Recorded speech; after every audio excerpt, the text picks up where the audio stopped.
Always feels so. Recording in progress.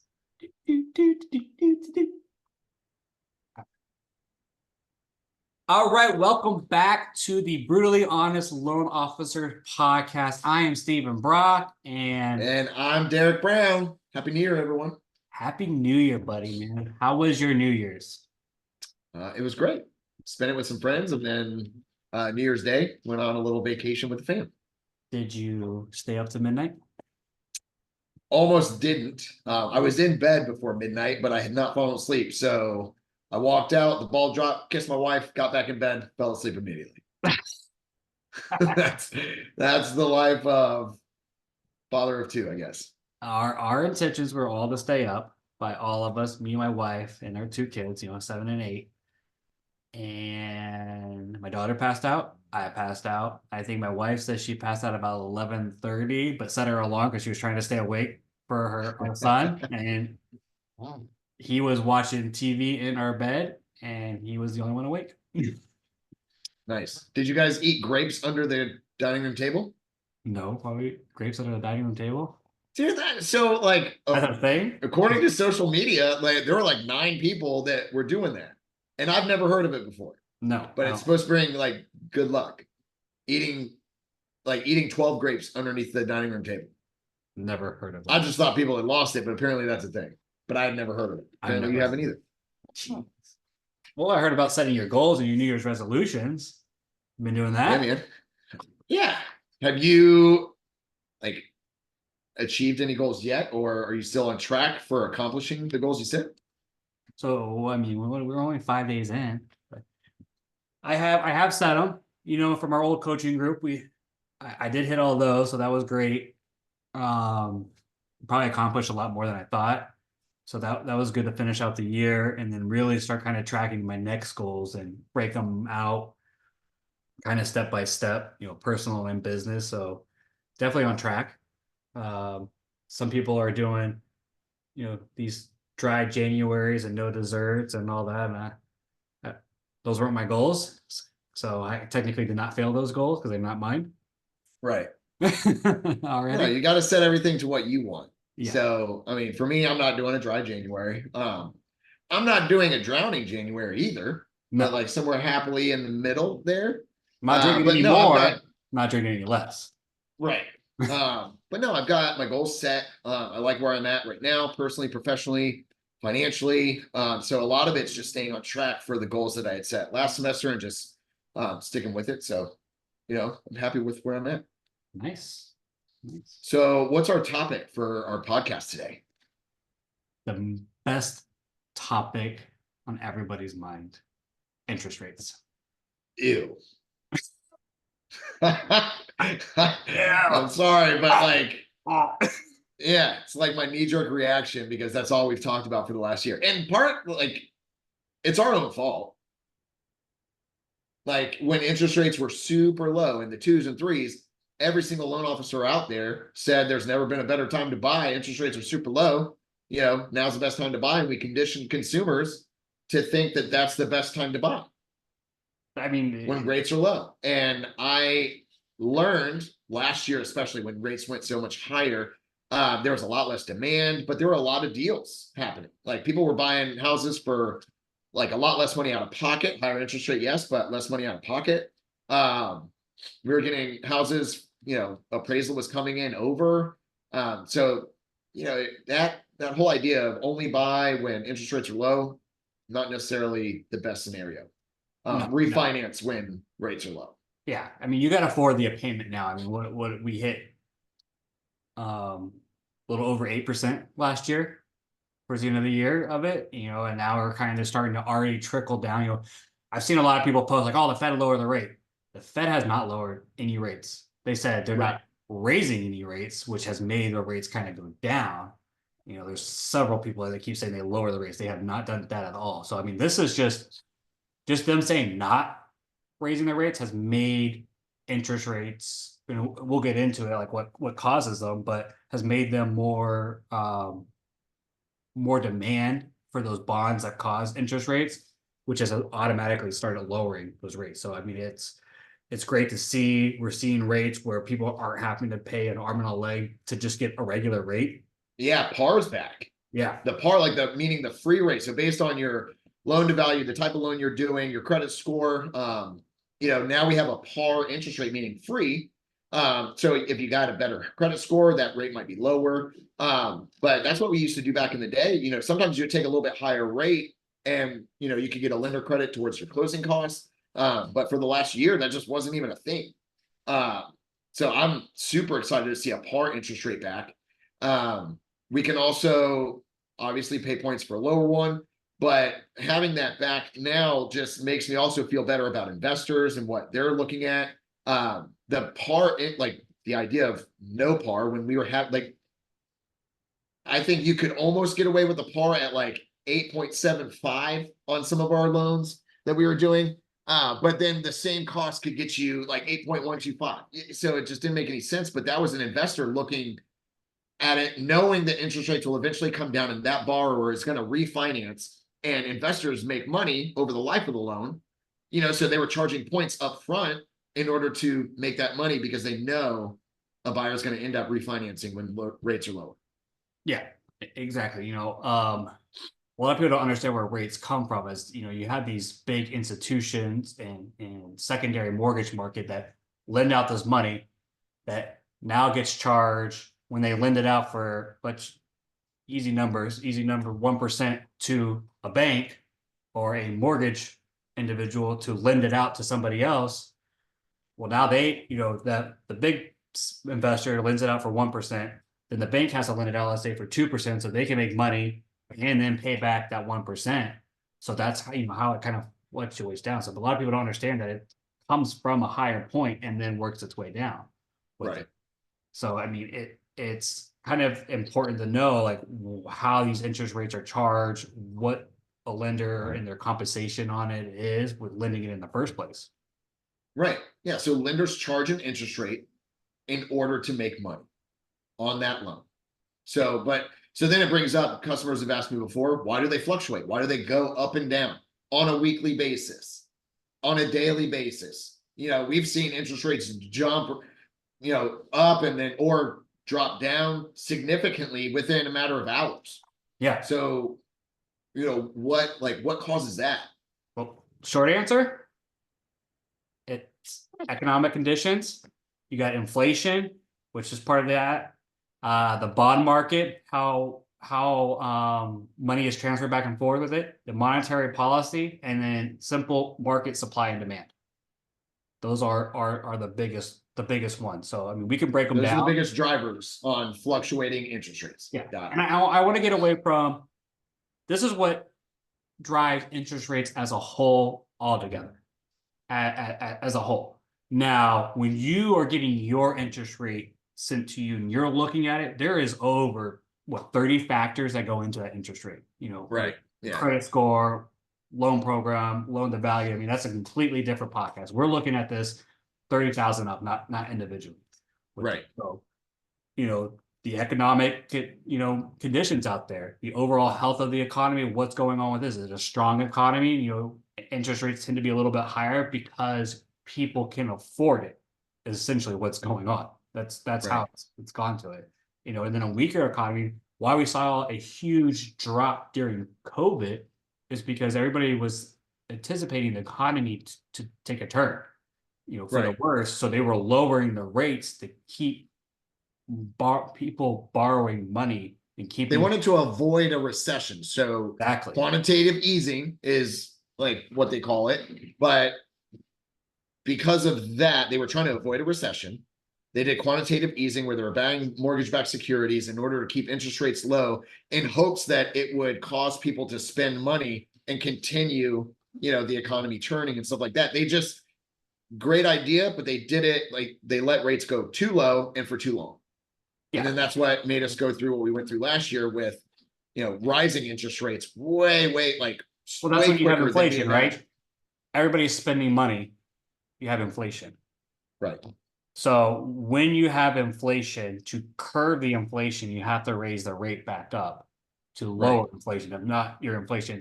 Now, with the Fed and the government, it's always a cause and effect. I mean, they're always reactive. They're not proactive. They're doing stuff because something else already happened and they're trying to correct it to keep it balanced with it. So, I mean, that's what we saw last year. Inflation was skyrocketing in towards the end of 21 and 22. And then 23 is when they started, I mean, end of 22 is when they started really raising the rates, but 23 is where the brunt of it felt it. Right. So Yeah. then, okay, monetary policy. We kind of went over that a little bit, but talking about central banks like the Federal Reserve, they set the benchmark. You know, these rates influence the cost of borrowing for banks, which in turn affects the rates that they charge consumers like us. And then the market demand and supply, that's a big factor too. And that's where I think we can see differences, not nationwide. You know, we have a lot more demand here in Florida than we do, like than the nation does in some other states. So that, you know, higher demand usually creates higher rates. Lower demand could drive them down. So the supply and demand factor, you know, it's part of it. And I mean, I know we're on a podcast, so we're not actually showing the chart of the 10-year treasury yield and all that, or you see the mortgage-backed securities.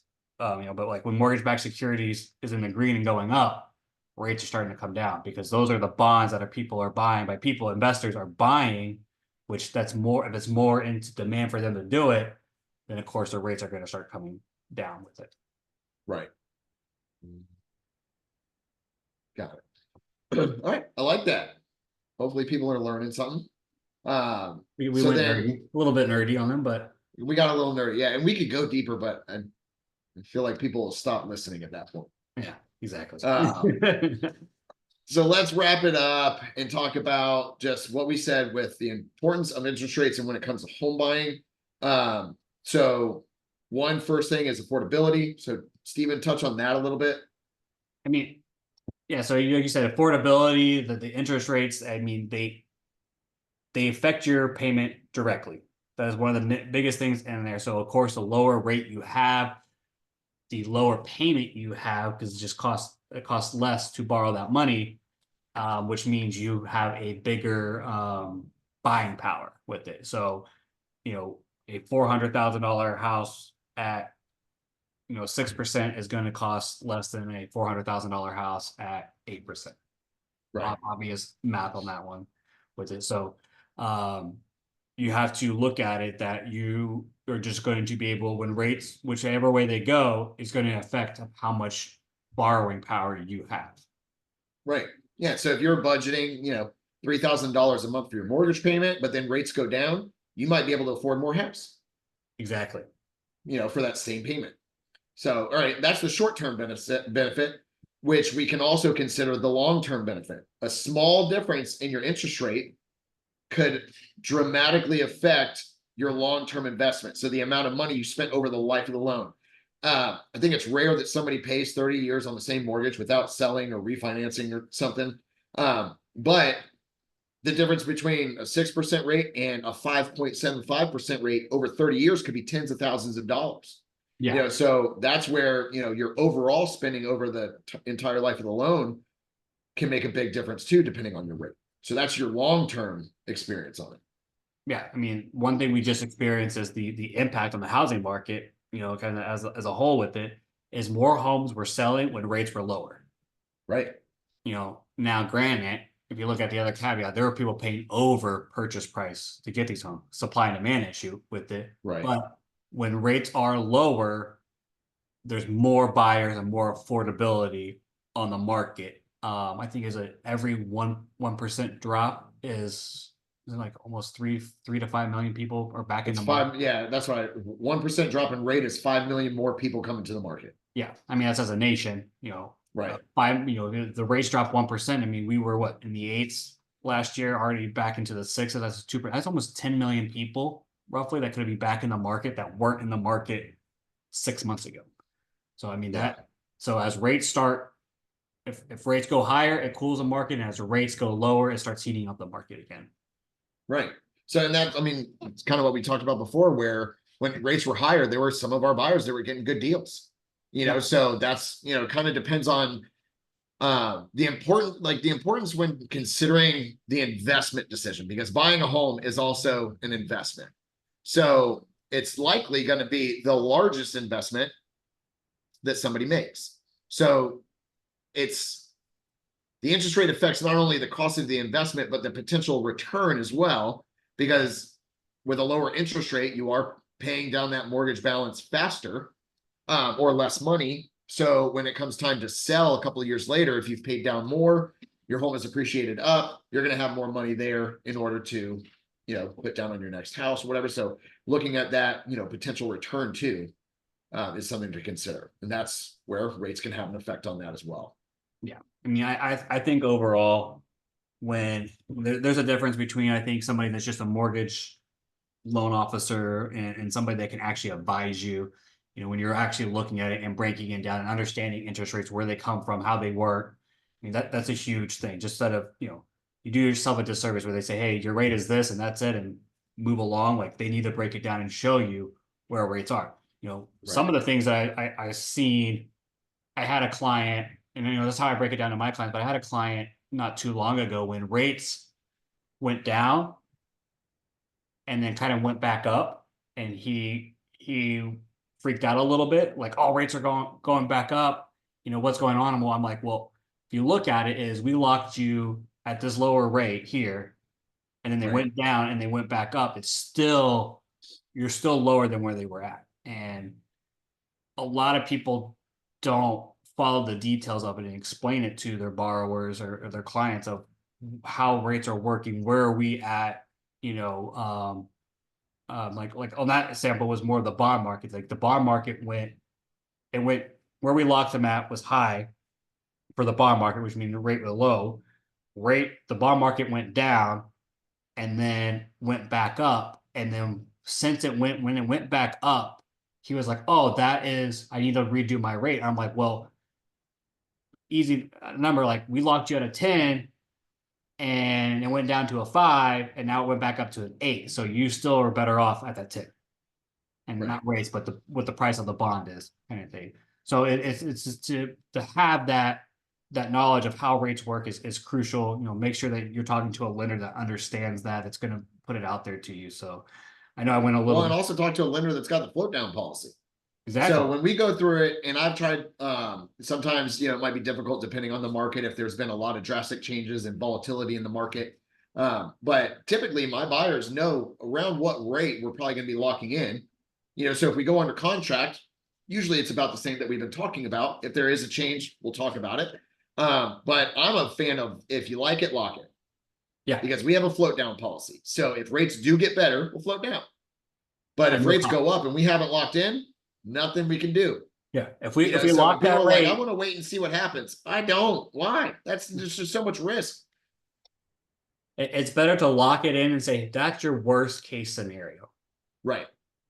Like, if you're okay with this payment and this rate, that is your worst case. Most people don't look at rate; they're looking at that payment. But if you lock it in, that's where you're at. Now, if it drops, we're gonna drop it. Right. And that's the benefit of having that float down. I had a client, we did that, and they had a 60-day closing, and then the seller was able to close quicker, and so we had a 60-day lock on it. But then we came back, and between that period is when they dropped three-quarters of a point, which, I mean, it was a higher loan amount. I mean, it was hundreds of dollars a month that it changed. Right. Same. If we didn't have that policy, they would have been locked in that other rate. Exactly. Oh. Well, so I hope this helps some people take a boring topic, but we made it exciting, right? I think so. We're smart. We're smart guys, and we can make anything fun, like this podcast. Yeah, we're that good. That good. Well, thanks everybody for joining us. This is the Brutally Honest Loan Officer Podcast. Hope you liked it. Leave us a review. That helps us get us more seen out there. And we'll see you guys next time. All right. See you guys. See ya.